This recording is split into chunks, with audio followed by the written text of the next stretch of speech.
Highly salty foods may begin to impair the functioning of blood vessels within 30 minutes. Within 30 minutes. You hearing that? It continues. The study suggests that the amount of salt similar that you would use on a daily basis can reduce the ability of blood vessels to widen, to dilate after a meal when compared to a lower salt meal. The researchers found raised levels of salt from the diet can significantly reduce blood supply by reducing what we call dilation, a measure of blood vessels' ability to widen, to open up within 30 minutes. So 30 minutes after you finish salting your food or eating too much salt, your blood vessels are no longer dilating.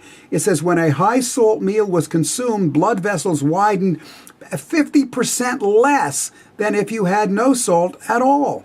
It says what surprised us, say the researchers in Australia, was that this is similar to responses seen after a meal high in saturated fat, where we know that that can damage long-term blood vessels from preventing them from opening. So when you eat a meal that is loaded with fat, with fat and trans fats, loaded with salt, and I got news for you, loaded with carbohydrates, the impact is immediate and you lose the ability to vasodilate, for those blood vessels to open. It says to show a link between salt intake, increased blood pressure, and risk for cardiovascular disease, they did studies and they found again that if you consume a meal high in fat and high in salt and high in carbohydrates, the same thing is going to happen. And it says high salt intake, even over a short period of time, is known to lead to reductions in vasodilation because it impacts nitric oxide. It prevents nitric oxide from dilating.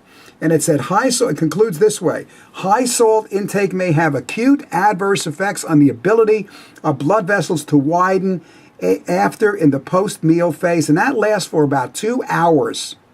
So when you consume too much salt, or you consume too much fat, or you consume too much carbohydrate, you're going to lose the ability to vasodilate. And I've got patients that will literally have angina, chest pain, following the consumption of salt, following the consumption of sugar. Remember, any form of carbohydrate releases insulin for about 2 hours. Insulin is a vasoconstrictor.